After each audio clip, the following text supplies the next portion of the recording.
Lou Corona. Dear friend, personal mentor, so many amazing things. 51 years of eating only raw food, and you're 72. The strongest person I But know. but I have to admit, I remember when I got out of the Air Force, I was all healed and I was feeling amazing.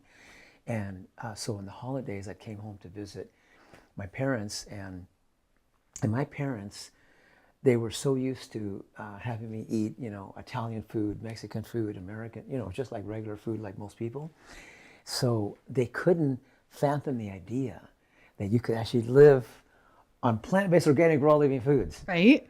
cultured foods, and all this stuff I was doing, all this juicing I was doing.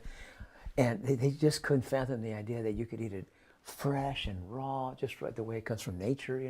It was like so far from their head, right? Yeah. So they were pushing me and pushing me and pushing me, like, you've got to have something cooked to stay alive. You're going to die if you don't eat something cooked. You got to have it. They had that kind of mindset. And I understood Yeah. where they were coming from. But at the same time, I found myself wanting to at least appease them a little bit. So I caved in. So I had a baked potato and I had a big salad. And so, but during the holidays when I was with them, I had probably maybe 3 to 4% of a little bit of cooked food with them. But the next day when I woke up, even that little bit that I had with that beautiful salad, I could tell. I could tell the difference of how I felt the next day. You know, What do I'm you not think gonna it I'm not does? gonna say it was a hangover, But but it I could, feels like that. but If I have cooked food, it feels like that. And it takes me like 12 hours to bounce back or a few days. but I noticed that it definitely set me back a little bit. I mean, I could tell. Have you ever had a And hangover? a long time ago, Yeah. back in the day, Yeah. because I tried that a few times and I didn't like that either. So No. I just said, forget it. Yeah. So I don't smoke, drink, or take drugs or anything. But but this cooked food thing, it was almost like it's a drug or like you're drinking or something. It just made me feel awful the next day. I could tell. Yeah. And it was apparent enough to where I knew this is not right to my body. It was so obvious. You felt that too. I felt that too. Yeah. The last time I had it, I felt dehydrated, tired, hungover, like you said. And I literally felt like my brain had slowed down. That's what I noticed. It's like it wasn't functioning how it usually functions. Yeah. And there was more brain fog. And I was just like, I do not like feeling this way. I never want to feel this way again. When was the last time you had Oh, I cooked mean, food? I'm talking about this is like 50 some years ago. Do you have like cheat Oh, days ever? oh no, I'm not. Not even. You know what? After a few times back then, I during the holidays, without the holidays, no, I was 100%. But so I called my parents up. I mean, this is like over 50 years ago, and I said, "Mom and Dad," on the phone, I just want you to know that when I come down there, I know you think I have to have something cooked to stay alive, but I've been living on plant-based, all raw living foods, fresh, everything tight and right, like 100%. And I feel incredible. And I have so much energy, so much strength, and I'm doing great. And now I feel like amazing every day. And you know what? I want to keep that. And so next time I come to visit you, I just want you to know that you know how no matter what you eat or drink or do whatever you do, I love you just the same. I don't flinch about it. I don't try to force you or try to have you do or live any different than you are. I just love and accept you as you are. It's okay. I don't have any judgment around it. I come to see you and just love with you and just be with you. And so, but I need you to offer some mutual respect about that. So if you can accept and respect my way of living like I do with you, and you can be mutual about that, you honor me, I honor you kind of thing, I'm good to go. I'm going to come down and visit for the holidays. But if you don't feel like you can do that, I'll tell you what I'm going to do. I'm going to just stay here. I'm not going to visit you physically, but I'll just visit you in spirit. How about that? Wow. So what would you like to do? What would you like me to do? Want me to come down physically and have this thing going on like what I need you to do? Or do you want me to just visit you in spirit?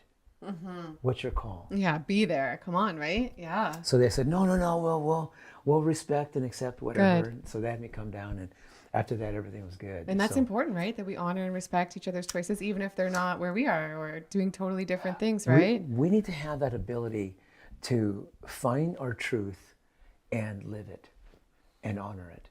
And so, And I know you were saying last night, sorry to interrupt, you were saying in the kitchen last night, it's important that we listen to ourselves in the inside, not like I listen to you or listen to somebody else, I listen to myself. So how do you think we can really tune in and listen to our body and find out what's right for us, like body, mind, and spirit? well, now I know some people think they have it all going on and they have total control of their emotions, total control of their mindset and the way they think and everything.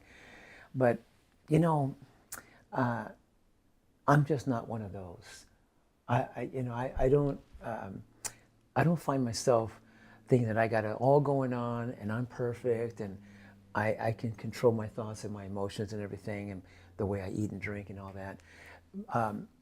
My view or the way I have been able to stay inside this realm and be able to think, powerfully and positively and constructively and creatively, and feel filled with so much love and compassion for, and just be excited about life and all that. I mean, and eat this way, right? It's not coming from a disciplinary type of a approach. For me, it's, because when I was dying in bed, I turned to God, and somehow I saw what I saw, I heard what I heard, and I did what I was guided to do, and I took it on. I followed these 4 principles, and I got well in 6 months, and I've been well ever since. So really, I like to give credit where credit's due. So for me, I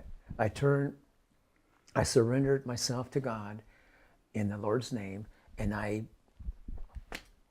was given this knowledge, and I took it on, and so I did it out of love and out of respect, out of honor and appreciation for my life, and and I was told that that's what I'm supposed to do, is to love my life and really respect it and honor it and appreciate it, and treat it like a gift, like it's precious, and also to be able to do that with everyone. Wow. And so you were saying too before that gratitude is a real big part of your daily life. So what does like your daily routine look like? Like when you wake up, do you meditate right away? Like do you have a morning routine? Because I am a dreamer, so, but when I come to consciousness, that the first thing that comes to mind for me is, oh, I get to have another day. Thank you. Before, when I used to wake up, before I had this experience 51 years ago when I was 21, when I would get up in the morning, it was almost like I get up in the morning like, oh, I got to get up. Like, oh, I got to go to school. I got to go to work. Oh, it was kind of like I was dragging myself out of bed to which is so many people are like that, right? I've been there. It's relatable, yeah. I was there, man. That's not for how sure. we should feel, right? But I'm just saying that after I woke up the next day, from that near-death experience that I went through, I woke up the next day like, oh, wow, I'm still here. Like I get to have another day. Like, wow, it was like that. And so for me, it's been like that ever since. So I'm sometimes if I go into this mode of being so grateful for my life or the experiences I've had, sometimes tears come to my eyes because I feel so grateful. Wow. That I can hardly stand it. It's that incredible for me. And do you do like a gratitude list and like really feel it, or do you just like you think about things that you're grateful for and really tune into like the feeling? Good question. The good book talks about count your blessings. I naturally, organically do that. It's not like I have a list, but it's almost like I create that list daily. I go into this space of, oh, thank you for blessing me with another day, and I express my love to the Lord for just teaching me and guiding me and protecting me and watching over me. And But do you have some stories where you feel like that has happened, where you feel like you've seen God and God has stepped in and protected and provided for you? oh, I guess you have so many, actually. I know that. Like, so many. hands Anything, like, down. what do you think comes to mind first? Well, probably way back when, right? But Oh no, I oh my gosh, this is because I've been living inside this space for many years, but I'm just saying that it's very humbling, for me to go through what I did. But when I look back at, having that big tumor behind my head and all that acne and the asthma and the congestion and the allergies and all this chronic constipation stuff going on, when I had all that stuff going on, and there was a moment in time around that time when I remember feeling like why me? What did I do? Like poor me syndrome kind of thing.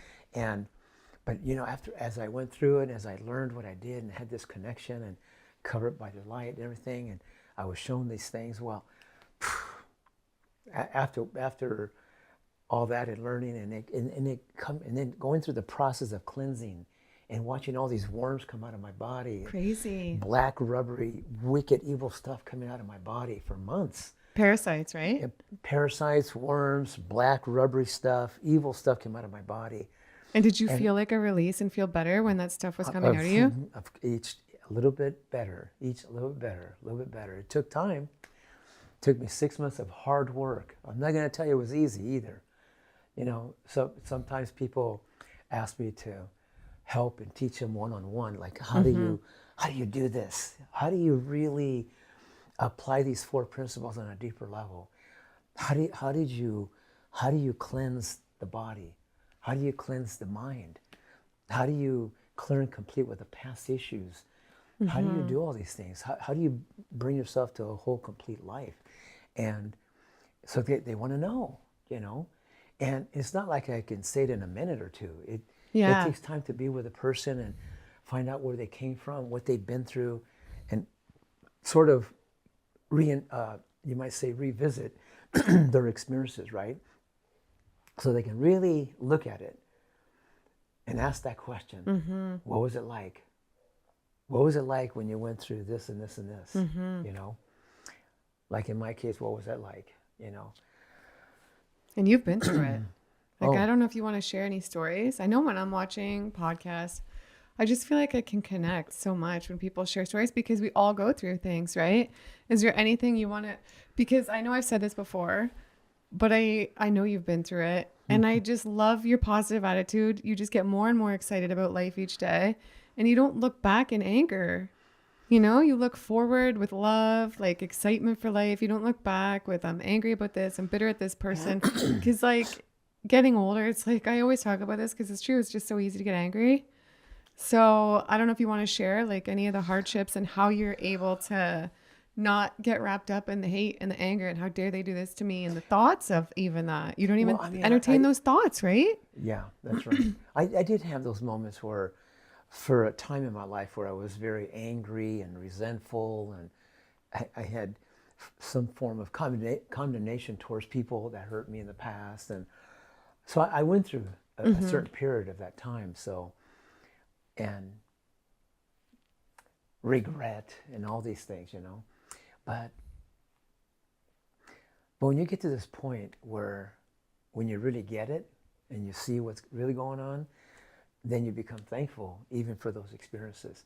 For instance, like my biological mother when I was 3 years of age, she, for whatever reason, she went through her stuff, but she got tired of being a wife to my dad, and my dad was at work at the time. And she got tired of being a mother to her 3 kids. I was just one of them. And so... It's going to make me cry. I know this story, you guys. I'm starting to cry. It was one of the greatest experiences of my life,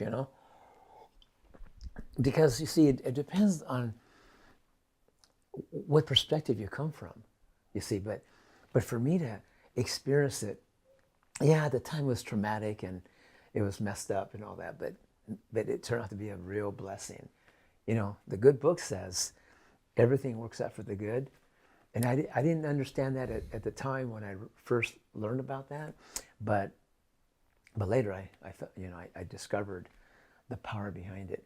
But anyway, what I was saying was, So my mom literally kicked me out the house. At 3. We're talking about a new house, new cars, plenty of food, plenty of clothes, and everything's going great, seemingly.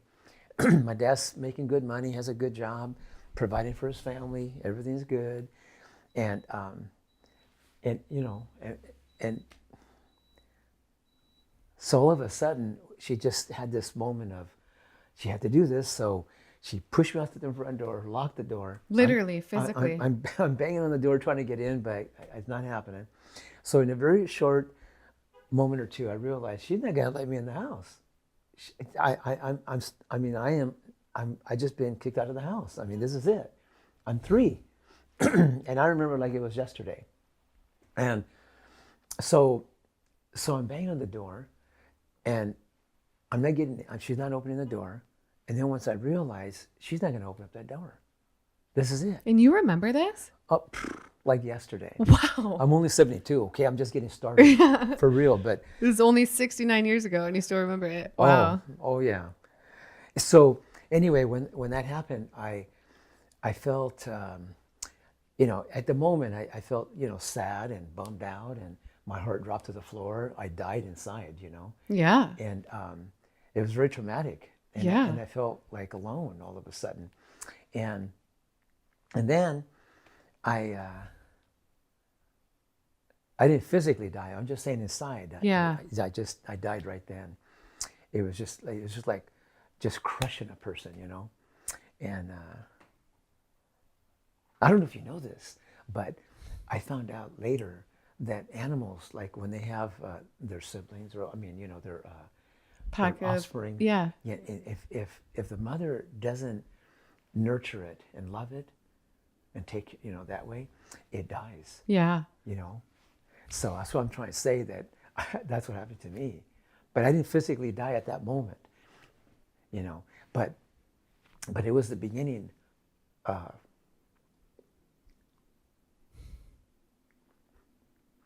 I guess you might say, I never reflected on this like this before, but when the tears come out of my eyes, it's more like I'm so grateful because of what I've learned from this. It is so powerful. But it was sort of like the beginning of my end of my life. And that's why I almost died at 21. But the great thing about this is, when this happened, I turned around and I see this dog from a distance, and the dog was bigger than me. And Yeah. so he looked like, you know, I would classify him as like an stray dog. But when I saw him at a distance, I thought, what if that dog, you know, I just felt vulnerable. I felt so vulnerable, and I felt so scared. And I thought, if that dog gets hungry and wants, he might eat me. You know, Yeah. that's what I thought. Yeah, And you were 3. Yeah, I was just a little kid. And so I jumped quickly behind the bush, and I was hiding behind the bush so the dog wouldn't see me. And I was hoping he had not seen me. And so I was just hiding and being scared, and I was trembling. I was like actually shaking a little bit, trembling, thinking, you know, this dog might, you know, catch up with me. You know, I don't know. And then all of a sudden, I felt this presence, this really powerful presence around me. And all of a sudden, I felt protected. And all of a sudden, I felt like I'm going to be okay. I felt safe all of a sudden. And then my trembling went away. Those scared feelings went away. And then I felt relaxed. And that presence that I'm telling you about, right now I cannot tell you if it was Jesus himself or if he sent an angel or what, but I just know that whatever I felt, I couldn't see what it was, but I felt something so powerful around me. I felt I'm going to be okay. I felt safe all of a sudden. And that connection,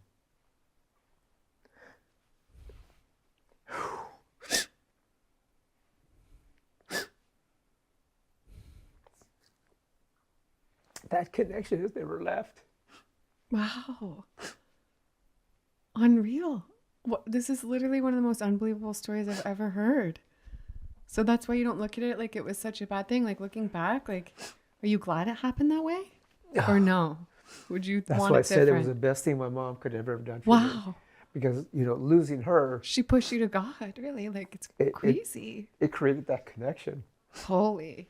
And how, like, I think in that situation, that's like the most extreme level of abandonment issues that we could ever have. That situation happening to you with your mom, did you struggle with that in your life? And do you have Oh, any yeah, advice for but anybody to get because over I didn't that? understand this connection yet. It's just, I had that connection and that was great, but I still didn't know all about it yet. I was still just a little kid. I didn't have understanding yet. But it got me through. And I was stuck outside for hours, you know. And my mom. Was it cold? Was it winter? or No, no, anything? no. It was in El Paso, Texas, where I was born. So I Yeah. was there the first 5 years. So the weather was pretty hot, actually. over Not there. like it made it any better, but at least it wasn't winter. It's still a terrible Right. situation. But I Oh, I would was just thinking, go hopefully you're not in the snow at least. So for hours, if I could have a Kleenex or something. Yeah, Kevin, do you mind? Thanks so much. I didn't know I was going to tear on us, but Yeah. that's how grateful I am. I'm so grateful I can hardly stand it. That's why sometimes tears come out of my eyes, because I feel so grateful for all the things I've been through. I've been through a lot Wow, of things, it's so powerful. but it's very powerful. But see, when you wake up to this thing that I want to lead to, it's a game changer. Like Thanks so thank much. you. It's a major game changer. Whoever's listening to this conversation, I'm telling you, it could change your whole life. Yeah. It could change your whole life, I'm telling you. In fact, it could bring healing to so many people all over the world. If people really get this message that could be shared in our conversation. I agree. It's so powerful. So anyway, when I was stuck outside all day for hours before my dad came home from work, she was having other men coming to visit her while I was stuck outside, and I was always hiding here and hiding there. And I made sure animals and people couldn't see me, so I just kept hiding all the time, and so later on, before my dad came home from work, she would go outside and find me and get me and bring me in. And then she would clean me up and feed me and make it look like she'd been taking care of me all day when she hadn't, And so that went on like that for a couple years. Wow. Yeah. So then my dad, I remember when I was 4, there was a vicious dog chasing me, and I was running for my life. And I remember, because of this connection I'm telling you about, he told me to stop running and turn around and look into the dog's eyes. And I did that. I stopped in that moment. I turned around and I faced the dog eye to eye. And as he ran up to me, all of a sudden his viciousness went away, and he stopped and he just looked at me and I looked at him. And then all of a sudden he did this. He shifted his eyes. As he's looking at me like this, he shifted his eyes and he did this to me. He went like this. And I could tell he was looking behind me. And then all of a sudden, whatever he saw, took off. Never bothered me again. No animals ever bothered me, from that moment on. And I'm just saying. And then I turned around to see what he saw, and I saw nothing. You know what I mean? Wow. But I'm just thankful that at that moment I listened, and that having this trust, that connection was very special to me, and it still is. But I'm just saying that's so anyway. About 2 years later, when I was about 5 or almost 5, my dad and my mom were he found out some stuff was going on, and so they were trying to work it out, but she didn't really want to work it out. So I remember my dad was very hurt and kind of bummed out, and then he came to me and said, I need to go for a little while, and then I'll come back and get you guys. And then he was gone for I don't remember if it's a few weeks or a month or something, but he came back, got us kids, and then got relocated to Orange County, California, where I was raised. And then they got divorced and all that. And then my dad ended up getting remarried to this really wonderful, wonderful lady that became my mom. She became like my real mom, you know. She loved me like her own, and my sisters, you know. And she had 3 older boys from a previous marriage.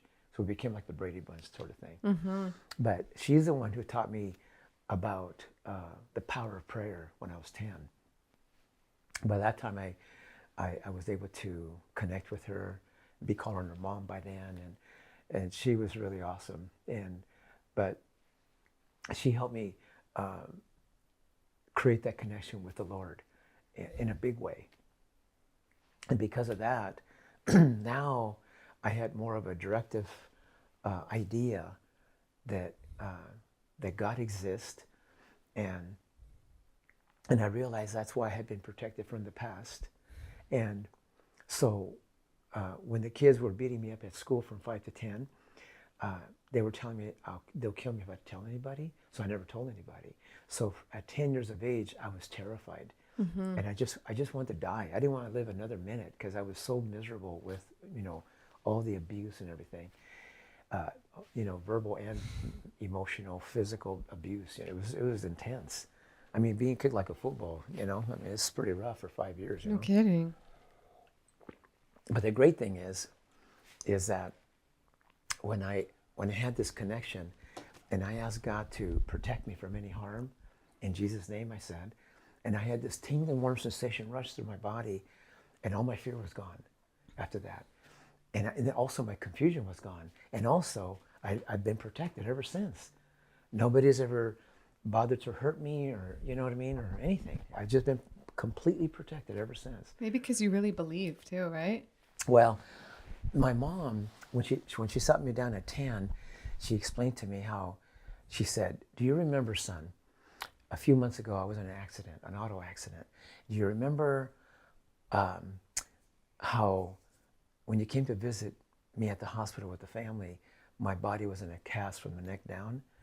That auto accident, I got hit so hard that my car flipped 3 times in the air. All the bones got broken. And so they put me in the cast." And I said, "Yeah, I remember. I went to the hospital to visit you with the family. Of course I remember." How could I forget that? You know, I mean, she was like a cast all the way down from arms, legs, body. I mean, it was pretty intense. So she said, "Well, what you don't know is the doctor came into the room and told me that after my bones heal up in a couple months, that they're going to take the cast off, and then I'll be in a wheelchair for life. I will never walk again." Mm-hmm. That's what he told me. But son, what you don't know is that when he told me that, he left, and then I went to our Heavenly Father that created all of us, and my love for God and my faith in God is so strong, and my love for my family is so strong. I asked God to heal me instantly, make me whole and complete, in Jesus' name. And in that moment, I felt this tingling warm sensation just rush through my body, and I was healed, and all my pain was gone.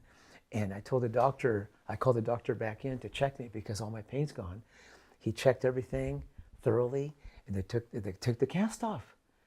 And she walked out of the hospital after that. And she went back to work, she went back to driving a car, she went back to taking care of her kids, cooking food and everything. So she said, "The reason I'm telling you this, son, is because I want you to understand, that you too can go straight to God yourself, and you can ask and request whatever you need, and you complete your request in Jesus' name, because he's the King of all kings." Whenever you say that, I get like a tingling in my body. Every time you say that. Yeah, me too. So then she said that, and because of her experience and me seeing how she recovered and was normal and everything, because I didn't put the 2 and 2 together until she explained, right? Mm-hmm. So anyway, but she said, "So if you need anything in your life, I just want you to know that you can ask, and you can get it. And did you think, like, in order to forgive your mom from the stuff, is that what you thought too? Like, tried to have compassion. She must have been hurt before. That's why she was No, doing no, stuff like that. that's why I told you that I was miserable from 10 to 11 because I still had this sort of, you might say, I still had this anger, this resentment towards not just my mother, but those classmates. So I carried that pain with me and reliving my pain. That's why I'm about to say, whoever's listening to this conversation, I can only pray that you can hear, have the ears to hear what I'm about to say, and have the eyes to see it, and the heart to pick up on it, the power behind what I'm about to say. Because when I was 21 and I had all these conditions and I was dying and wondering why, well, right before I had this experience, that day before, I had asked God to help me understand what was causing my issues.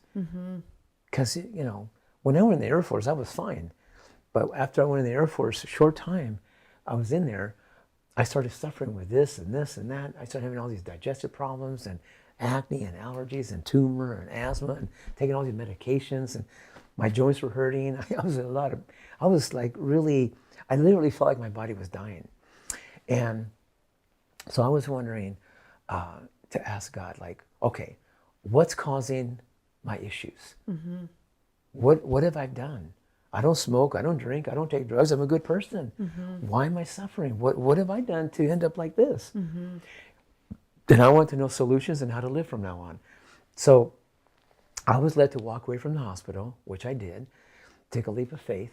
And that night I woke up with a chronic asthma attack, and I'm right there on the edge of my life. I'm thinking I'm on my last breath. So I said, God, you told me to walk away from the hospital, walk away from all the medication and everything. I walked away from surgery. So look, if it's my time, you take me right now, and I'll serve you in spirit forever. But you know, when I was 16, you gave me a purpose to create 7 wellness centers. You showed me that dream every night for a year, and by 17, I made a vow that that's what I would do with my life, is to create these 7 wellness centers. And I knew nothing about health, nothing about healing or anything. But I said, you know, I mean, I would like to live, but if you want to take me. I'll serve you in spirit. Or show me, because I'm ready. I'm ready to do whatever you teach and guide me to do. First, I really do want to understand, what have I done, or how did I get to this point where I'm suffering with all these things? And give me some solutions, and just teach me how to live, so I can get well, stay well, and have a great life like it was intended. And then I'll go on to fulfill my purpose. That's what I wanted. And so that is when all of a sudden I had that sensation, that tingling, warm sensation run through my body again. And that's when all of a sudden my suffocating went away. Wow. And I had this total reflection of my whole life before me. And I was taken back when I was around 10-ish. And I said I wanted to die. There was a moment in my life around that time when I said, I want to die. Wow. Because I didn't want to live anymore, because I was being beaten so much, you know. And I had forgotten about that request. But that request was brought to my attention, and I caught it. And then I realized, oh, wow, what am I complaining about? I'm just about ready to experience what I asked for. Wow. Even though it came 11 years later, but I was about to experience it. And I thought, he just showed me the root cause to why I ended up so sick and so miserable at such a young age. I got it. Did you know that if you want something in your life with all your heart, mind, and soul, that you can see it, you can conceive it, that you can actually manifest it in your life?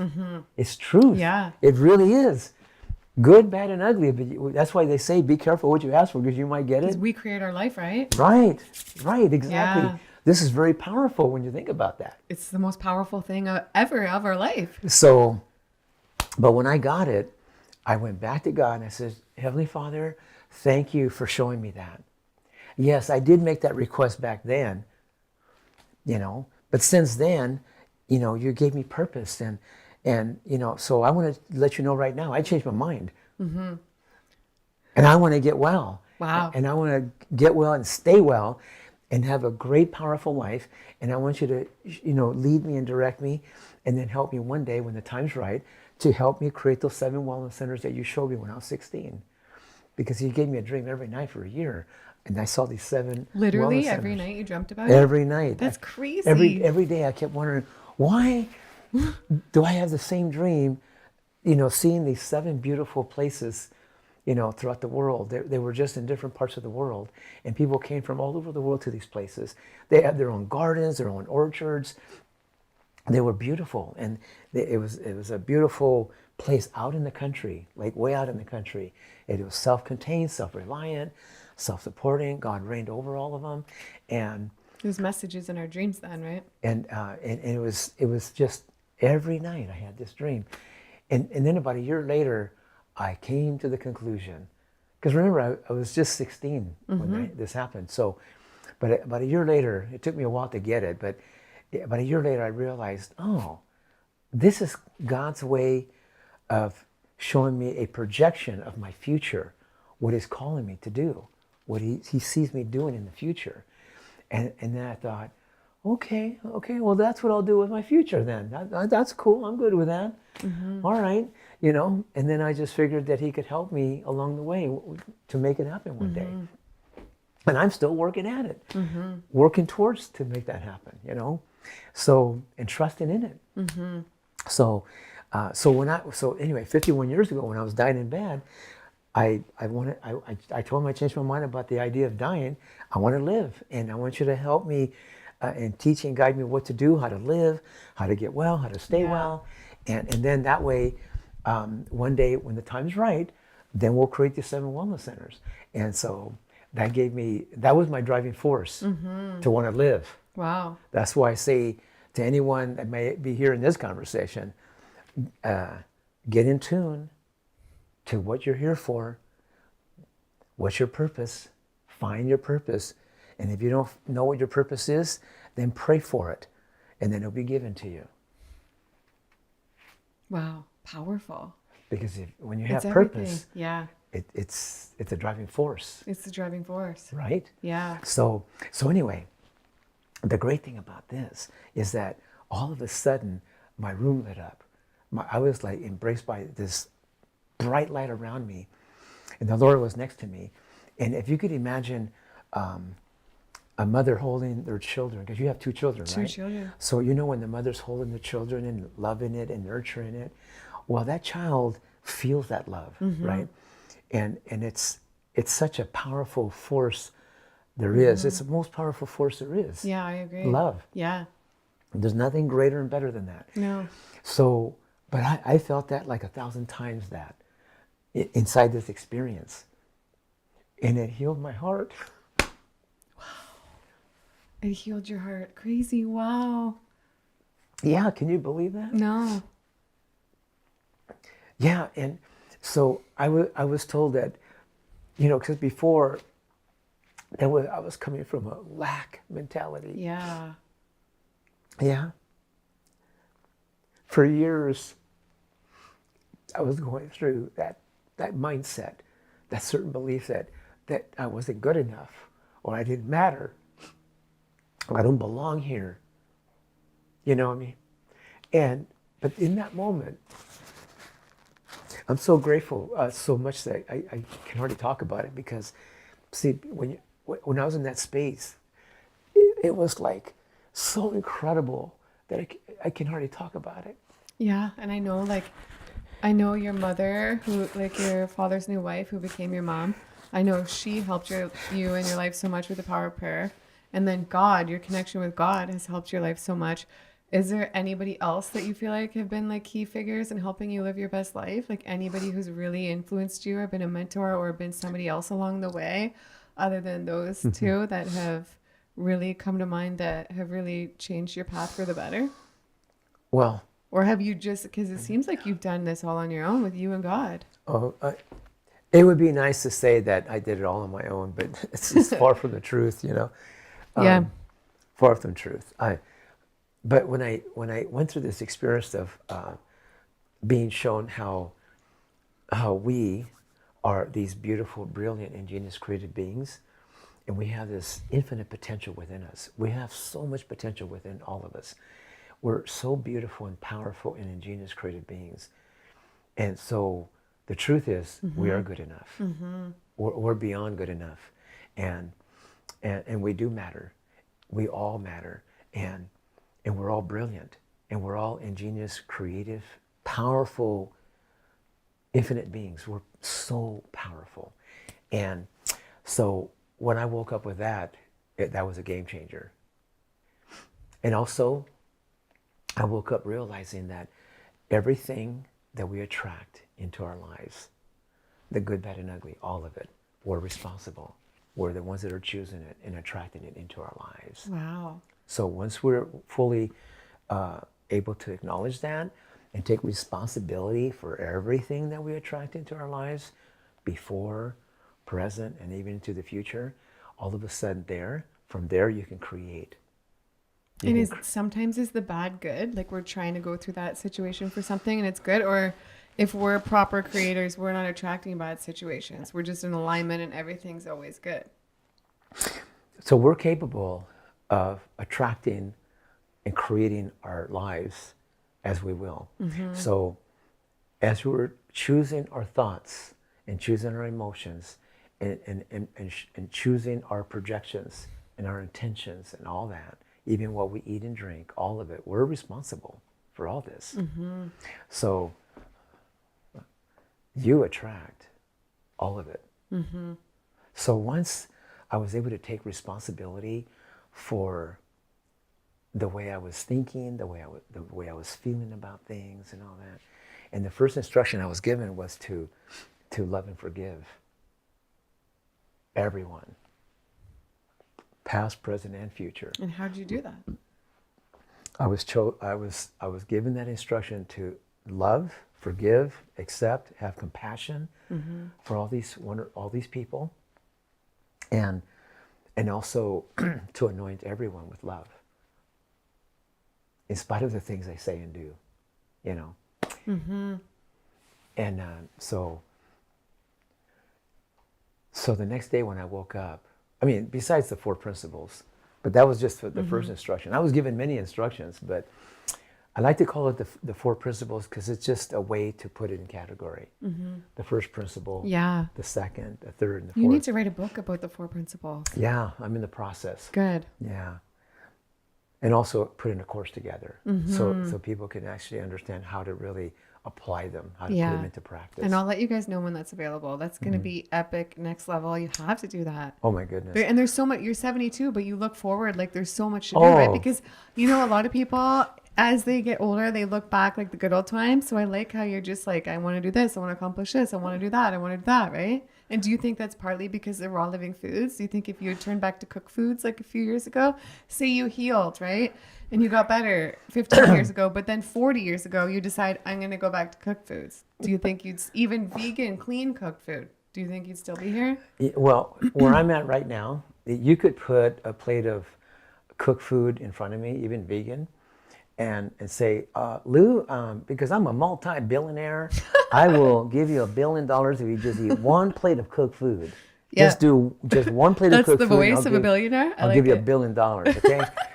I just changed my tone. But no, I love it. I was just being facetious. I love it. But no joke. I mean, if a multi-billionaire actually said that and said, here, just eat this one plate of vegan cooked food, I'll give you $1 billion. And I go, well, thank you so much for offering me $1 billion because I could use that to create all kinds of healing centers and a bunch of different things to help people. But you know what?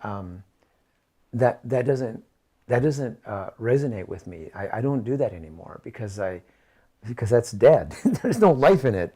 So I have made a choice. I was taught to put life into my body to get my life back. Wow. So then when I got my life back, I was taught to continue doing that to keep my life well, keep it strong, keep it healthy.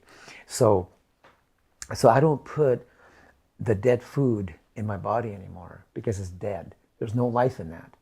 So I'm not interested. So you can offer me $1 billion or $50 billion to eat that. Go offer it to somebody else because I'm not your guy. So that's who I am. You see what I'm saying? Yeah, I do. Do you think it's a different frequency, But the that same food thing. too? It's the same thing with words. Yeah. If you try to tell me to say some kind of vulgar language, I would say go offer it to somebody else, because I don't use that type of verbiage anymore. Because every time you use a negative word coming out of your mouth, that means you already thought it, felt it, before you say it. And that is destructive. Not just to those that it goes out to, but also to yourself. So how can we stop doing that? Is it important, do you think, if we start to feel a negative thought coming on? Wow. We just stop it right away? I actually thought you'd never ask. You know, as you were asking the question, I was actually reflecting on like when you first, when you're a little baby and you can't walk yet, and you hobble, you try to walk, but you can't, and you just hobble and you fall down. But eventually you begin to learn to walk. And then after you learn how to walk, then you learn how to run, right? So that's the reflection I had. The same thing with our thoughts and our emotions and the choices that we're making. So coming back to that question again, how do you manage your thoughts? Well, first of all, we need to go back to recognizing and acknowledging and accepting this idea that we are these very powerful beings. So once you begin to be able to like acknowledge and accept and embrace the idea that we're these beautiful, ingenious, creative beings, and that we have this infinite potential within us to accomplish and fulfill whatever we want to dream about, whatever we intentionally want to put together and accomplish in our lives, we have that ability. It's in us. We're the ones that are responsible. But in order for that to happen, you need to acknowledge first that you have it going on, that you have this potential within you. If I put this cherry in front of me in my hand and I asked you, what do you see? A cherry. You see a cherry. And what else do you see? Your hand. My hand, but let's focus on the cherry. Yeah. So what else you see in the cherry? I mean, like about it. Oh, like, the color. You see stem. the color is beautiful. The stem. What else? Anything else? The shape. The shape. The beauty. The beauty. The color. Like, color. everything. It's alive. It's alive. It's grown by God. It's grown by God. You might say it's sweet. All kinds of wonderful things, right? So when I see a cherry, I see orchards and orchards and orchards of cherries. Because the little seed that's inside that cherry has so much potential that it can create orchards and orchards ongoingly from that one seed. You get that concept? Yeah, absolutely. Right. Yeah. So now imagine us. What potential do you think we have? Massive. Massive. Yeah. But more than we even realize, really. Right. My point. And before I had that mindset, I'm not good enough, I don't matter, I don't belong here. I became suicidal because of it. You know what I mean? They call that stinking thinking. You know what I mean? So so when I had this enlightenment and I had this incredible experience, really like being shown who we really are, oh my goodness, what a difference from going from that to recognizing and acknowledging that we are these beautiful, brilliant, ingenious, creative beings. What a concept, huh? So then, like, really becoming conscious of that, you almost just stop having those negative thoughts, right? Conscientious, awake, aware. I was asleep before. That's why this awakening, this enlightenment kind of experience was like off the hook. It was incredible. I came out of that. I came from, this dark place to enlightenment. I was lit up like a kite. I've been lit up ever since. It's like, this is incredible. Really? More than anybody I know. Right? Yeah. So that's why when I woke up with this, and I made that decision, I want to cleanse, I want to heal, I want to regenerate, balance, harmonize every cell, every organ, every gland throughout my entire being. I made that decision. So we need to learn to make powerful decisions of what we want. So do you want to be lean, clean, serene?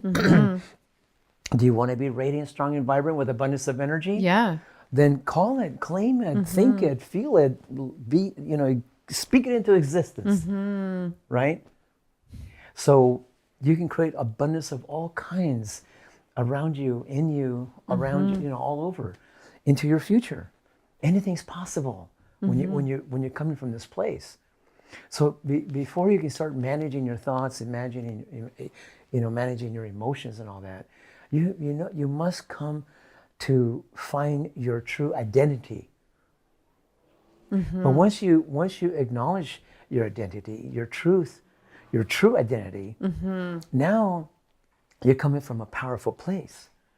Now you're coming from possibility, right? Yeah. And so when you have that going on, and then you have this ability to take responsibility for everything you attract into your life, knowing that everything you attract into your life, it's all for the good. It's all for us to learn and grow and evolve and become stronger and wiser and better because of these experiences. And it's like, that's when things change, right? When we realize that, really. When you own up to that, when you really take ownership of this life that you've been given. And not blame anybody for, exactly. You're responsible for my life. You should have done this. You should have done that. Yeah. I could have blamed my mom for doing what she did when I was 3. Oh, I know. And then you could have turned into an alcoholic, a drug addict, right? Of course. I'm sure that would happen with a lot of people in that situation. Yes, it happens. Running away from the pain. Right. But I embraced it. You embraced it. Yeah. Yeah, you want to embrace it. And so when I learned to realize that all of us are great, wonderful, powerful people like this, and then when I actually was able to take responsibility for my way of thinking, my request that I made, the emotional state that I was walking in, being in, you know what I mean? The things I ate and drank, all of it, took responsibility. So I was able to start from ground floor because I was taken to the bottom. I felt like I was at the bottom of the barrel. You know what I mean? Yeah. Yeah. Wow. And so coming from the bottom of the barrel, because when I was in the Air Force and before I was really crashing, I was walking through this life thinking I'm not good enough, I don't matter, I'm just stupid, I'm an idiot, That's what they told me over and over and over, so it became part of my belief system. Yeah.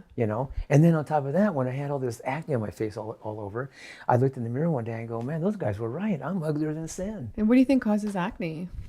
Well, it is a form of infection. So that one of the common denominators for all sickness and diseases that people have, just like I had back then, it's all related to toxemia. So if you have toxic thinking going on, toxic emotions going on, and you have a toxic body going on, and poor digestion, poor assimilation, poor metabolism, poor elimination, you become toxic. So really acne is just a form of infection, a way to release toxins out of your body. Because you're clogged up, Because if you're not like really digesting well or absorbing well, metabolizing well, eliminating well, and running clean and efficient, when you get backed up like I did, I became so toxic, and I became my digestive system broke down, right? So I wasn't digesting very well. You were going to the bathroom every 3 weeks, right? Well, Wasn't it? It would fluctuate between 2 to 3 weeks. Right? Yeah. So when you're not processing well, eliminating well, and the toxins are backing up in your system, it'll come out of the skin. Yeah. So every time I see any kind of skin issues, I know it has something to do with poor digestion. Do you ever say anything to people or no? Like if you see somebody, Woody Harrelson, he had bad skin, right? And somebody came up to him on a bus and said, if you quit the dairy, it'll probably get rid of that. He got rid of the dairy 3 days. He was like, it's gone. So would you ever, because you know so much, do you ever walk up to people and tell them? Do you ever just walk up to a stranger? Like you hear these stories, Or no? I feel weird about it. I've never done it. I feel kind of rude doing that, but I don't know. What's your thought on that? Or do you do that? No, when you said that, I had a reflection of something I did like that. I went to this dealership and I said, where's the restroom? Because I was driving by, and they always have one for the public. So I was driving by a dealership and I went in there and I said, yeah, where's your restroom? And they go, oh, it's upstairs. So I go upstairs, I use the restroom, I'm done, and I'm going to go back in my car and take off. Yeah. And then as I'm coming down, this older fellow down below, as I'm walking down the stairs downward, he says, he looked at me and he says, how you doing, you young feller? That's what he said. This is in Spokane, Washington. Yeah. And then I said, well, I'm doing wonderfully. Thank you for asking. And because he's walking kind of stiff, I said, so how you doing, sir? How's your bones doing lately? Yeah. And he says, oh, they're kind of stiff lately. Yeah. And because I noticed it, right? And he goes, yeah, they're stiff lately. And I go, oh, I see. So let me ask you a question. I said, suppose I could share a concept with you that could resolve that stiffness that you experience in your joints. Yeah. And conquer it and overcome it like I did back in the day. Yeah. And he said, yeah, that sounds interesting. I said, now, would that be something you'd like to learn more about? And he goes, absolutely. Yeah. So we scheduled an appointment. I went to go see him, and I showed him all this, and he took on to it. And it took him about a year to conquer his major arthritis that he had. Wow. Because he took onto this lifestyle. See, and you changed his life by saying something like that. So it is great. I love hearing those stories. You just need to know what to ask and how to ask. And I'm sure you incorporated like the enzymes. I feel like I'd like you to talk a little bit about the enzymes. So that's like, I have some of your products right here. Well, I have Lou has the best products, you guys, ever, literally on the planet. Like, you can see how passionate he is, how ethical, how amazing he is. He sources the best stuff.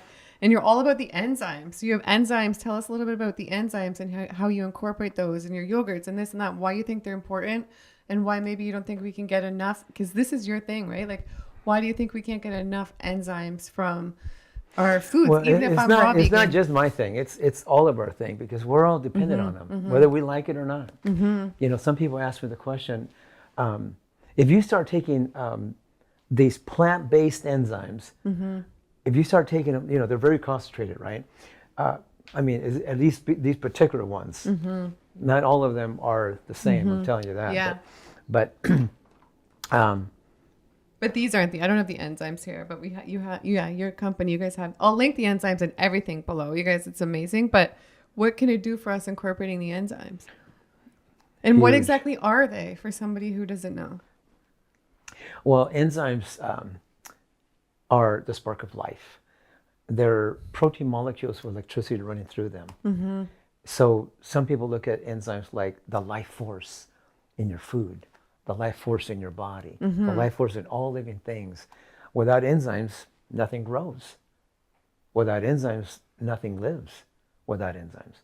So if you understand the power of enzymes and how powerful they really are and what they actually do, you're going to look at that and go, oh my gosh. You know, there's 3 classes of enzymes. You know, you got food enzymes in your food. Like the green banana sits on the counter, right? So what is it inside that banana that's green when it's green? What is inside that banana that makes it turn yellow in a few days? What is it? Yeah. Say it. Yeah. Enzymes. Yeah. Right. Yeah. Right? Yeah. So, but if those enzymes are not there, then the green banana will not turn yellow. Wow. And ripen. Yeah. So if you take a green banana... I think a lot of people don't even realize that, though. Literally. Seriously. No, I'm serious. No, it's truth. It's truth. But if you should be taught this in school, you know? Like, no kidding, right? Right? It's just, yeah. It's such a no-brainer, but it's truth. So if you take this avocado, for instance, a hard avocado, you let it sit for a few days, it ripens and it softens and all that, right? But it's the enzymes in that avocado that does that as well. So, but if you take, let's just say microwave, a lot of people use microwave today to cook this and cook that, right? Yeah. So if you take this green banana and this hard avocado and put it in the microwave for 1 minute and destroy the enzymes that's in it, yeah, just in 1 minute. Destroy the enzymes in that food, and then what do you think is going to happen after that? Well, your body's going to have to pull enzymes from it to try to digest it, right? Well, first of all, not there. If you take this green banana and the hard avocado it kills in the it. right, but once you kill the enzymes in that banana and that avocado, You kill the life. if you take it out, that's right, you kill the life force in it, right? You kill the enzymes. But if you kill the enzymes and you take it out of the microwave afterwards, is it going to ripen? Is it going to be edible? No. Right. It's not going to ripen, and it's not going to be edible ever. And what if you take a sweet yam potato, and most people just bake it and eat it, right? And it tastes yummy. But if you take a sweet yam potato and bake it, instead of eating it, you put it in the ground and water it, what's going to happen to that sweet yam potato under the ground? Yeah. It's just going to rot. Yeah. It's not going to Totally. It's not going to produce another potato. No. But if you take a raw potato, a raw sweet yam potato, and put it just before you bake it and put it right in the ground and water it, it's going to sprout and it's going to produce more potatoes ongoingly and give life, right? So when I take a sweet yam potato, instead of baking it like I used to back in the day, I can take that sweet yam potato and juice it like a carrot and drink the juice from it and get life from it, right? And give me life. Or I can take it and grate it into a salad, or I can spiralize it and put a curry sauce to it and eat it like a meal and get life out of it, you see? Yeah. You see, but most people don't know any better because they are so used to taking the apple or this or that or whatever and cooking it, right? Totally. So when people eat, like let's say buckwheat cereal, most people eat it when it's cooked. They might put a little milk with it. Or me, I can take buckwheat, soak it, germinate it, and these little nuts come out. And then I can eat it like a cereal like that, or I can put it in the dehydrator and dry it at a low temperature, and it's still enzyme active, and make it into a cereal. And instead of using cow milk, I'll just use either sprouted almond milk or sprouted almond coconut milk, either way, and have it like a cereal, right? And when I give it to kids, they love it. Yeah. Right? Yeah. So, but this lifestyle, it's what's missing is people just don't understand the concept Yeah. about how they can actually eat food in a living form.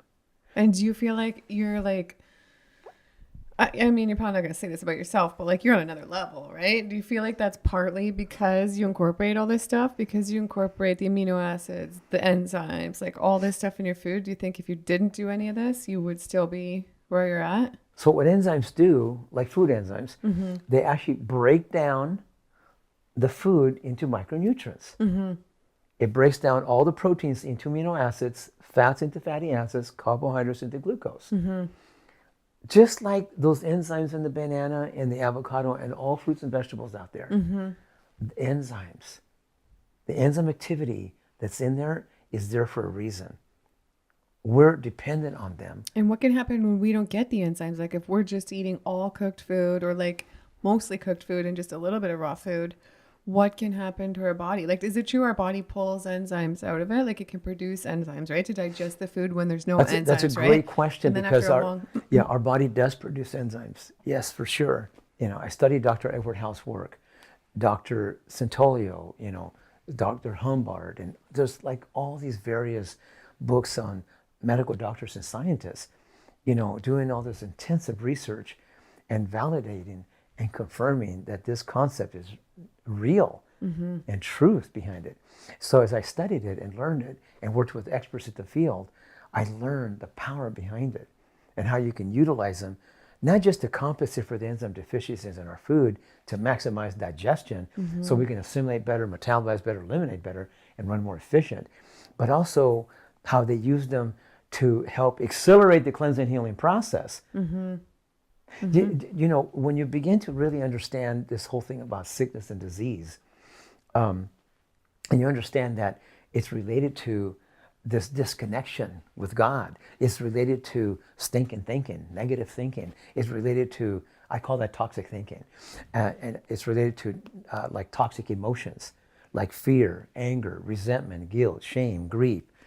You know, people that are caught up in judging, criticizing, condemning, ridiculing themselves and others around them, that's all negative emotions, right? But these negative thoughts, these negative emotions I'm talking about, actually have the ability and capacity to, you might say, distort the integrity and the quality of the cells of the body. It leads to sickness and diseases, for real. Like there's no question about it. There's proof behind it. Yeah, absolutely. But also they find that if you destroy the life in your food before you eat it by cooking it, then your body will sacrifice and use more of its own pancreatic digestive enzymes to compensate for that. And you'll overstress, and sacrifice your pancreas to digest your food. But you overwork it and tax it and sacrifice it more and more and more, day in and day out. So you're basically using more of your own enzymes to digest that enzyme deficient food that's either cooked or coming from deficient soil. And then after time, your body must just be like, I can't do this anymore. We're running out, right? Yes. Yeah. That's exactly right. Now the third bracket, or the third type of enzymes there is like I mentioned, there's 3 kinds. You got food enzymes, you got pancreatic digestive enzymes, and then you have what they call metabolic enzymes. And metabolic enzymes, you have like thousands and thousands of them that run your whole body. Those are the ones that take care of the wear and tear of your cells. Those are the ones that take care of your memory and your dreaming and reasoning.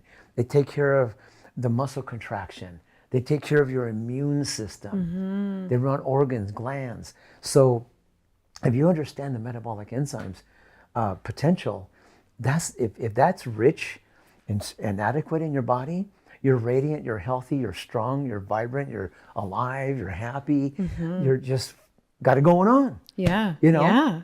And so, but if your pancreas is being overworked, and after a while, through time, every time you're eating this enzyme deficient food, maybe because it's cooked or coming from deficient soil, but every time you do it and you're overworking that pancreas and you're not doing something to compensate for it, that's what we put together something called Lifezyme, because Lifezyme is Lifzyme, but life, the way we spell it, Liyf, it means life in your food. Wow. Life in your food. So we're encouraging people in the world to put life in your food, because it's missing. Because when anything is cooked, there is no enzyme activity in cooked food. No. The life is gone. It's dead. And that affects your mental health too, right? Well, eventually. Because the connection, right? With, the stress on the body, and then the mind starts thinking differently too, right? Don't you think? It's interesting you say that, because as we're overworking, overtaxing the pancreas, and if you're using more of your own to digest this cooked food over here, and as it comes into your body and the pancreas is secreting extra enzymes to help digest it up and break it down before the body can utilize it. See, protein doesn't do you any good unless you break it down into amino acids. It's like fats don't do you any good either unless you break it down into fatty acids before your body can utilize it. Carbohydrates don't do you any good either unless you break it down into glucose so the body can actually use it. That's how the body can metabolize it and convert it into energy, muscle, hair, skin, bones, and so on. So it takes enzymes to do that. So if it's not in your food, your pancreas is going to have to overwork itself to make up the difference. Wow. But if it's in your food already, if your food has adequate amount of enzymes within itself, when you chew your food really well, those enzymes are released in that food. Yeah. So when you chew it really well, that will help you pre-digest that food ahead of time before it goes into the intestinal tract. So if you can pre-digest your food ahead of time, that's a good idea. That's the objective.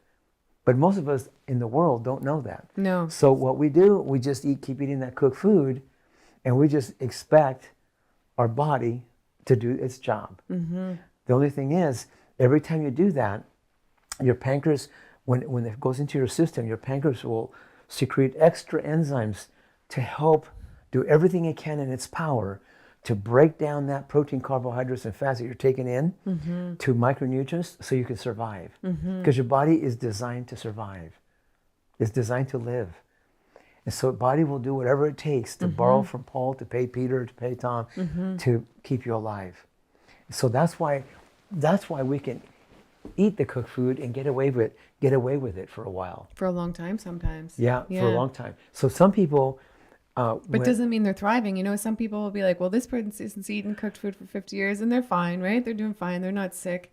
But it doesn't mean they're thriving, right? Or feeling like full of life, you know? Well, what I was going to say about that is when the scientists and the doctors studied this year after year and done thousands of people of urine analysis, they could actually determine which enzyme they were deficient in. Wow.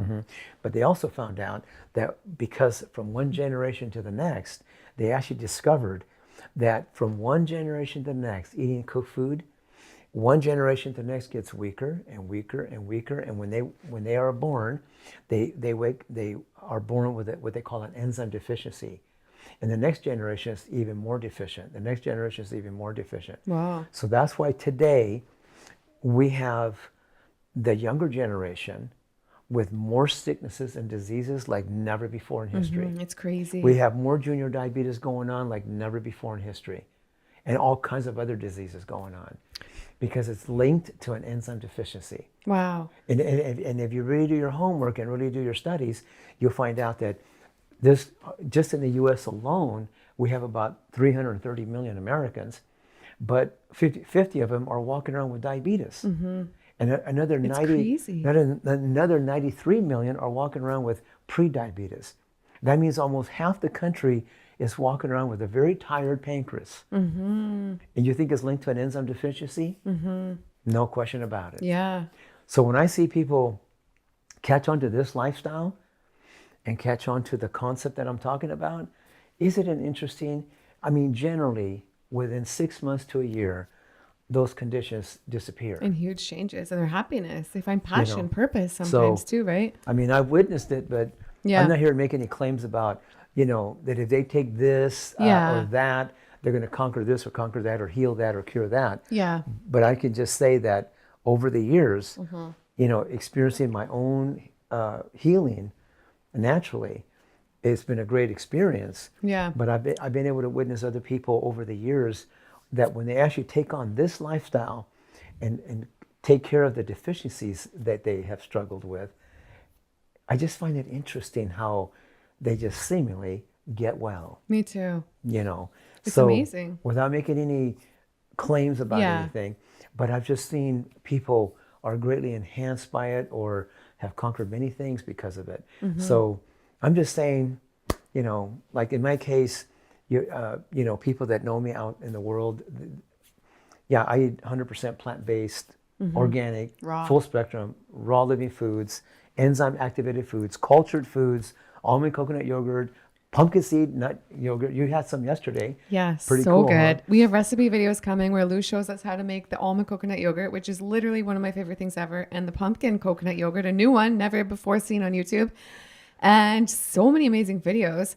And we have a Q&A coming. You guys asked Lou questions. You guys blew me away with the questions. So that's going to be a separate video. You got to subscribe. Stay tuned for that. We're going to find out, what does he eat? What are his thoughts on fruit? He did 12 years silent. We're going to find out about that. What are your thoughts? Where should they start when they go to the grocery store? What do they do? Should they go cold turkey? If they're going to pick up a couple of the Paradigm products and they feel like there's a lot of products to choose from, what should they start with? Any recommendations and from your 51 years experience as to how to start? When you really, really understand our soil is a lot more depleted than we think, and this is organic soil. It's running 30 to 80% enzyme and mineral deficiencies. So I do things to compensate for that. So I myself, just like anybody else, if they want, they can start taking something like I do myself, Livezyme. So Livezyme is one of those things I take with meals. So on every meal? Yeah, absolutely. Because if your food's enzyme deficient, even though there's enzyme activity in it when you eat raw living foods, but because it's deficient, because of the deficient soil. Why is the soil deficient? Because the farmers, organic farmers, are limited with manpower, time, money, whatever. And the demand's getting greater and greater. Great answer. So they're not resting the soil properly. They're not rotating crops properly, and they're definitely not doing enough composting to feed the soil adequately. So it's taking a hit. So through time, the organic soil has become more and more deficient through time. That's why it's anywhere between 30 to 80%. Okay, I'm going to start taking Livezyme with every meal too, because I want to be like this too. Okay. So, and after hearing everything, okay. Well, it's just once you begin to become more aware about what's really going on, because remember, I mean, you know, when you actually do the research and when you do the study and you talk to all these farmers that I've spoken to all over the world, you know, I mean, it's happening. It's really happening.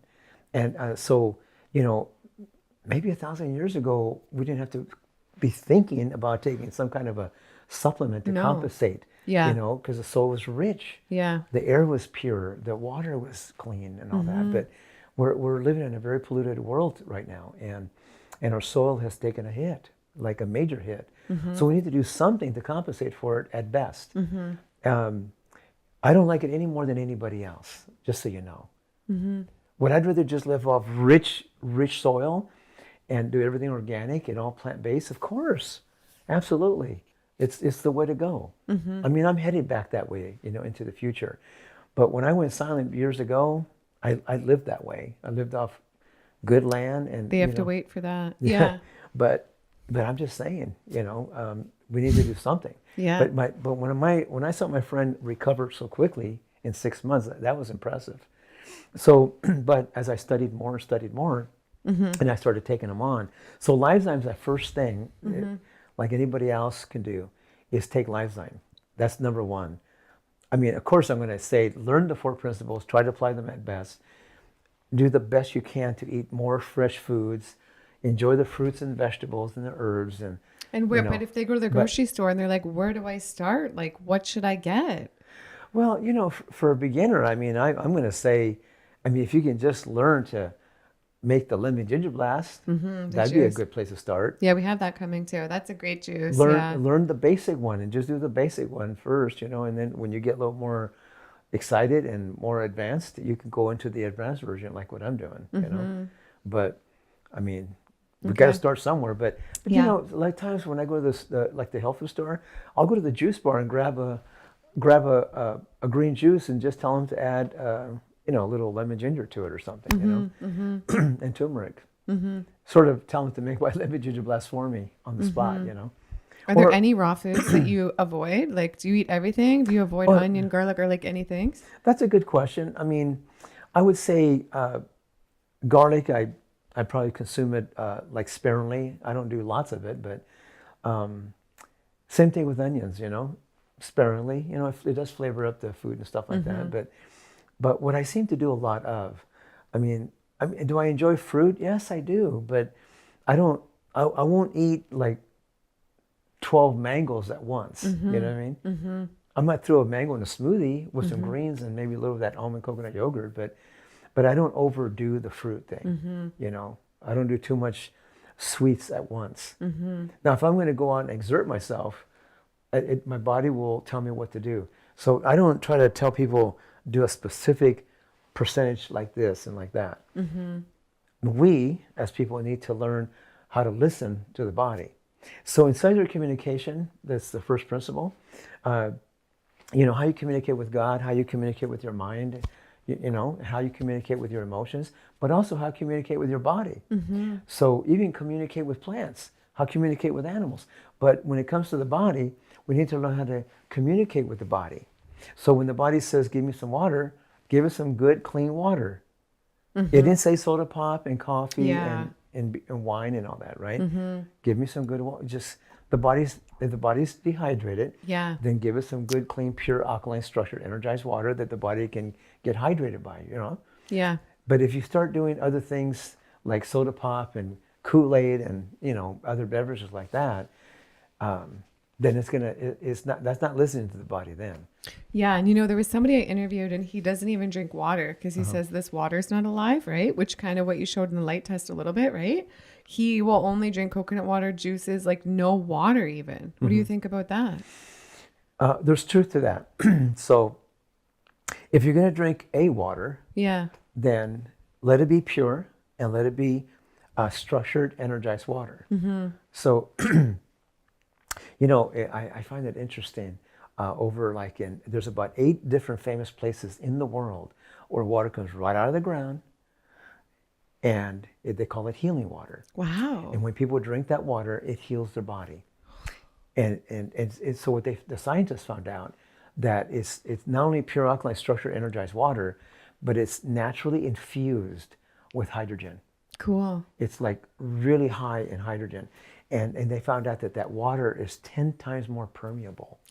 Wow. 10 times So more cool. permeable. Unreal. So when you drink that water, super healing.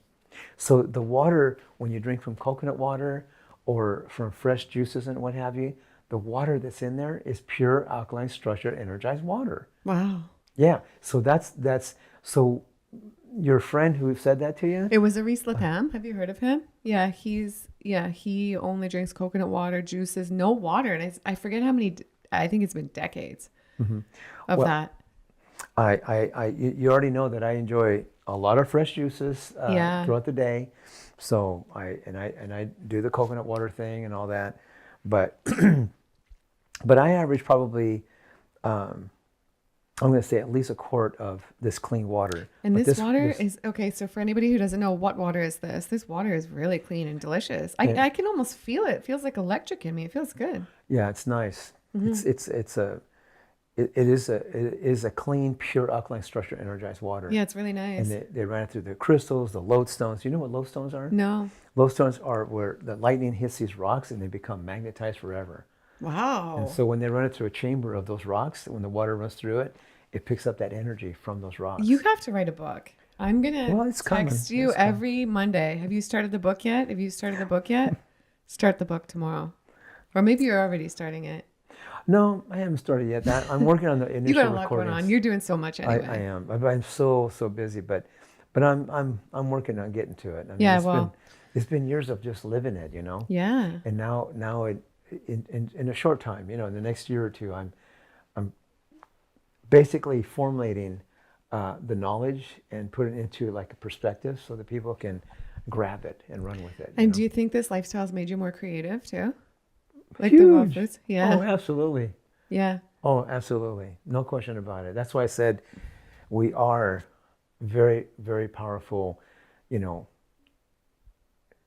brilliant, you know, ingenious creative beings, right? So you just keep acknowledging that, accept that, and walk in that space. That. Yeah. Yeah, keep reminding yourself. That's what this recording is all about. And on my end, I'm just here really just to remind you of who you really, really are, and take this on for yourself. Be that beautiful, powerful, ingenious, creative being that you are, and feed into that, speak into that, and operate from that place. And surround yourself by the right people and the right content and the right movies and things like that, even, right? At our event last week, you were talking about that, right? How you used to watch horror movies and stuff like that. Then you made a conscious effort not to consume those, because the type of content we consume, it can affect our subconscious mind and maybe even the life we end up creating, right? Our thoughts, what we pay attention to, because you start having nightmares after watching those horror movies, right? Right. And then you wake up, and how you feel and think when you wake up and when you go to sleep, from what I've heard, that's a huge part of the life we create. So it's not really good to really watch a horror movie at 9 o'clock, go to bed terrified, have nightmares, and wake up feeling that energy, right? You know, I never really caught it until now. With you saying that, I just realized that when I was a little boy, at night, I used to like have these incredible dreams. I used to fly here, fly there, go into the ocean and see all the, what do you call it, all the sea animals and everything. Wow. And I used to fly everywhere. Wow. And just incredible experiences. And it was actually, I found it to be super entertaining, and it's such an incredible learning experience to sleep at night because of the experiences that I was having. But then when my dad was watching these horror movies, and I became a little older, and I started watching them with my dad, that stopped. It stopped. That's crazy. I never thought about it until now. No way. Yeah, those experiences went away, and so I'm just saying it can affect us. Yeah. You know, I mean, eventually, when I got away from all that and became more conscientious and more awake about not just what I was thinking or what I was watching, but what I was partaking of and everything else. But when I learned to make, you know, better, more powerful choices, right?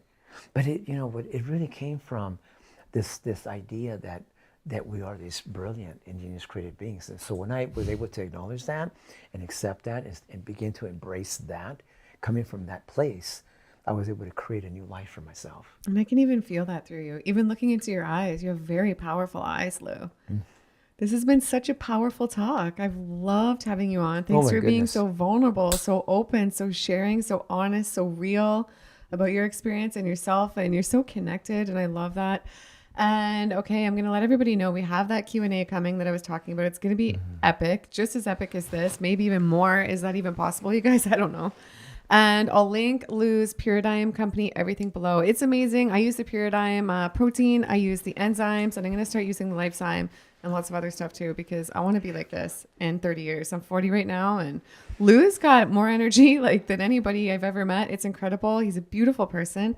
And if you feel like there's anything you want to share with the audience that comes to mind to end off, like anything at all you feel like you need to share, then absolutely go ahead. Or if you feel like it's ended right here, then whatever feels right to you.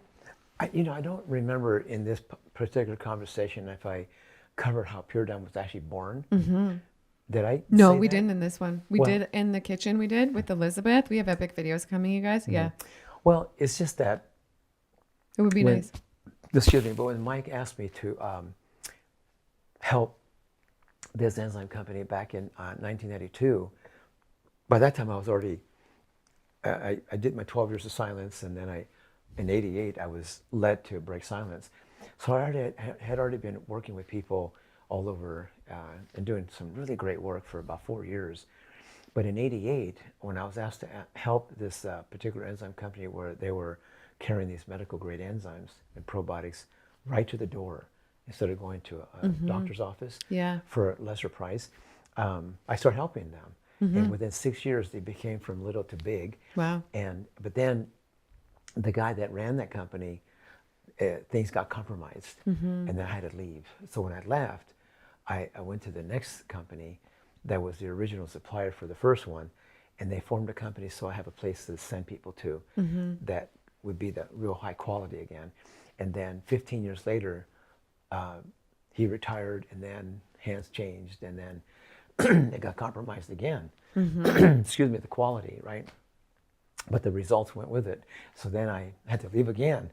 So, but the third time, I went on water for days, and I didn't do coconut water, okay? No. I drank just good, clean water. Yeah. It was actually natural spring water out of the ground.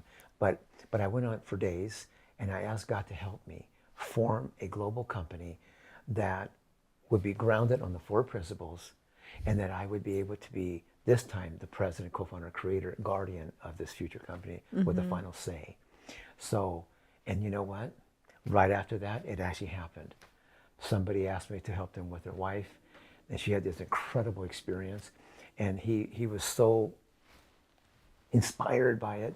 He's the one that came up to me and said, you need to form a global company. Wow. And make these 4 principles the foundation of that global company. And you need to carry these enzymes and probiotics and herbs that you work with to make them available to the world. And then he's the one that financed it, made it happen right before my eyes. Wow. And it was a God thing, I'm telling you.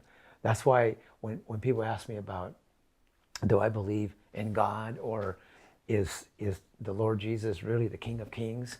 I'm just going to say, yes, it is. When we got together to form it, they asked me, what's the name going to be? And I said, well, it's going to be one word. I know that much. And I know it's going to represent our vision. And they said, what's a vision? So then I said, this is all family coming together with years and years of experience. And so then I said, well, the vision is, I never had it in words, but I had it in my heart, you know. So I pondered for a moment, and I said, the vision is for us to create a paradigm shift in consciousness in how people live today through the 4 principles. So my nephew was there, and he said, paradigm. No way. And I said, oh, wow, that sounds like paradigm, but it's spelled totally different, you know. Yeah. And I thought pure thinking, pure heart, pure body, pure lifestyle. And the last 3 letters of paradigm is the last 3 letters of enzyme. Yeah. You know. I love it. And so it kind of like was a combination of this pure lifestyle and incorporate with the enzyme concept together, that word. I love it. Yeah. So paradigm. And and then also when I hear dime, I always think like that's the best. Yeah, me too. You know That's what I mean? yeah.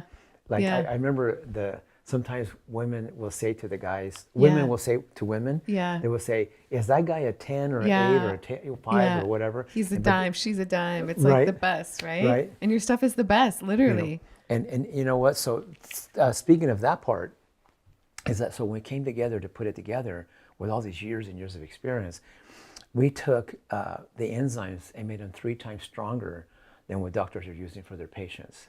You know, and then on top of that, instead of using synthetic cofactors like everybody else does, we're using whole food cofactors, which makes it superior to next to anything I've ever seen. And also, at the doctor's office, I saw the bottle at $225 for a 500 cap bottle.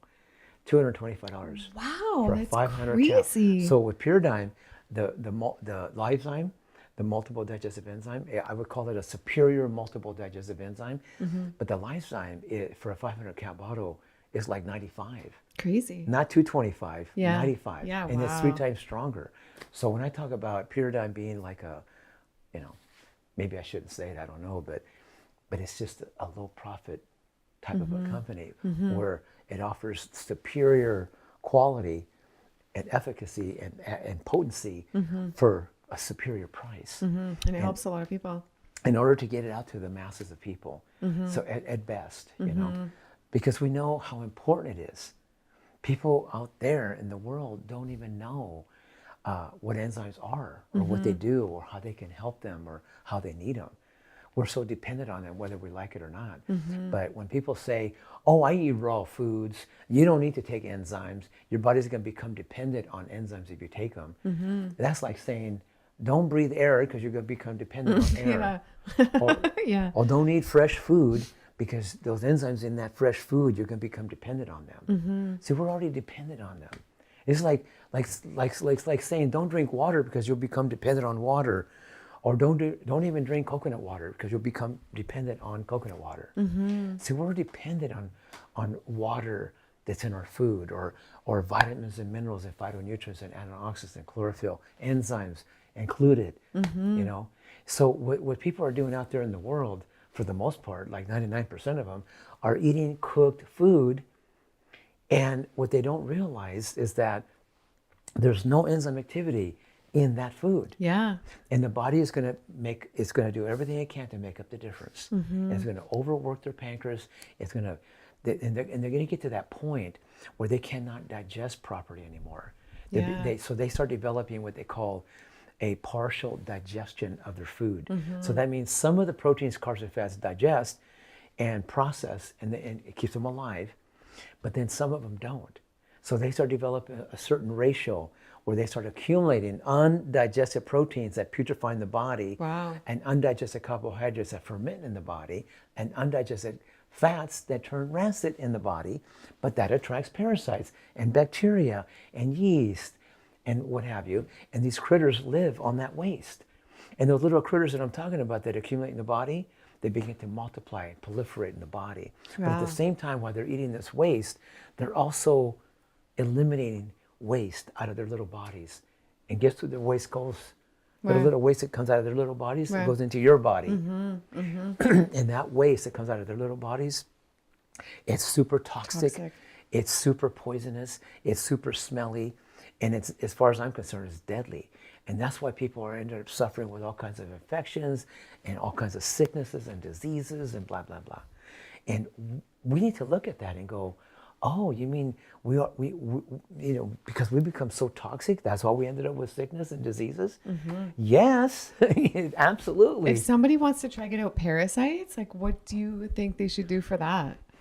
Well, first, to get rid of not just parasites and candida or that yeast overgrowth or bacteria or viruses, the first thing I think we need to consider is stop feeding them. You know, every time you eat something sweet, it feeds them. You know, because they like sugar. Even if we're eating they like love a bunch sugar. of mangoes or bananas. This lady called me up a few months back, and she said, "Lou, I have a big tumor in my neck, and I've been only 100% fruit for the last 2 years, and my tumor is getting bigger." Wow. That's what she told I me. heard Brian Clement tell stories about this too. But Right. then, but then you'll see a lot of people be like, oh, fruit healed me, or wow. So Wow. she already had the parasites already. So she just kept feeding them and feeding them and feeding them. And then, well, we're going to talk about in the Q&A what percentage you think So of fruit. the bottom line is first wow. stop feeding the critters. Whatever the critters are, stop feeding them. If you feed them, they're going to proliferate. And what right? do people So- always have so symptoms if if they you have stop- the critters? Of course. That's why I like to do different testings, But here's the thing. So when you stop feeding them, and then you get rid of the environment that they live on, and what is it, that environment that I talked about earlier that they live Acidic, on? right? Well, Toxic and it acidic. is. Well, they become acidic, yes. So, but really, to go after these critters, you stop feeding them. Number one, and number two, you get rid of the environment that they live on, and that environment they live on is all that undigested protein, carbohydrates, and fats that's been putrefying, Yeah, fermenting, that's and right. acidifying the body. That's an environment that you have accumulated in the body that feeds them. They live on that waste. So we need to get rid of that protein plaquing, mineral plaquing, fat plaquing, mucoid plaquing. We need to get rid of all that undigested proteins, carbohydrates, and fats that's been accumulated in the body, because that feeds those critters. They live on that. So the third thing we have to do, once you stop feeding them, they get weaker. They start beginning to starve. And then when you get rid of the environment and clean up the system and flush it out and get rid of the environment that they live on, these critters weaken even more. They start starving out. They start, getting very weak. It's just like Yeah. it's just like a gladiator. Yeah. If you don't feed them, It's going to get weak. it's going to get weak, right? Yeah. Right. Yeah. Right. So then when they get weak like that, then if you can give them something to knock them out when they're weak, then it's easy. Yeah. See? And we have these very powerful, amazing, A cleanse. You have a cleanse, right? we With have the beard some on. very amazing herbs that go after those little critters. Yeah. Wow. Interesting. You But got you me wanna- thinking about fruit too, because sometimes I think maybe I eat too much fruit. Well, we're going to carry all this into the next one. You know what? I have a friend of mine that's was 100% raw for years and years and years and years. He came down with cancer, and I asked him, how did this happen? And he says, Lou, I have to tell you truthfully, I ate way, way too much fruit Wow. in my diet, even though everything was raw. And I says, too much sugar, way too much sugar in my diet, for one. And number two, Lou, I had some relationship stress, financial stress, and I also was pushing the envelope. I was kind of burning the candle at both ends, overworking, working way too many hours, overexerting myself, and I got weak, and I ended up with cancer. Wow. Yeah. And I thought that was interesting. That's interesting. It's interesting. And he said, Lou, I know that if I was living the way you live, I wouldn't have had this. Okay, well, we're going to find out exactly how you live in the Q&A. We're going to do an epic, your light test in the kitchen, the oatmeal test, showing what's alive, what's not, actual demonstration. So make sure you guys stay for that. Subscribe, like, get Lou's products. I'll put everything down below. And stay tuned for more amazingness out of this legend, this superhuman, I just love you so much. I think you're amazing. And I want to thank you for coming on. Thank you for sharing. You're so powerful. You're just one of my favorite people ever. So in touch with God. So amazing. And I love you literally so much. Well, sometimes I look at this like it's just real. It's so real. You're so real. Yeah. But we need to do something to learn how to be more powerful in the way we think and get more tapped into our emotions, and also learn how to take care of this wonderful body that we've been given, and be good to it. So that's why if I leave you with a statement, just learn to acknowledge your true identity. That you us are these beautiful, powerful, and genius created beings, and come from that place and operate from that place and hold that space, and you'll find yourself thinking more positively, more creatively, more constructively, and you'll find yourself loving life more and being, slower to anger, quick to forgive, and just enjoy living this peaceful, harmonious life, you know, and you know, hopefully you might have seen enough value in putting the plants, the life foods into our body, the fresh juices. The only reason we're using the enzymes is just to compensate for the enzyme deficiency in our food, so it can maximize digestion. That's all. So it's a great tool, though. You You know, know, it's just a tool, it's right? a great tool. Yeah. Yeah. And the probiotics, I mean, I love the probiotics because they can help us not just reestablish flora, maintain good flora in our gut, but you can also use them to culturize the nuts and seeds and make them pre-digested, make it easier to digest and absorb them, and get more nutritional value from them without a lot of expenditure of our energy, of our body. You know what I mean? So it leaves more energy for us. You know what I mean? And you got so much energy. I never see anything like this. It's amazing. And you made the almond coconut yogurt, the pumpkin yogurt, like I said last night. So I am craving that right now. I have wanted to eat it since I saw it last night. So I think we're going to go enjoy a little bit of that and then get into our next video. I'm so excited. One last thing. Yeah. We love you. We love Thank you. you for listening. Yeah, that was beautiful. You're so beautiful. You're so amazing inside now, Lou. Thank you again. Thank you so much for coming on. We appreciate it.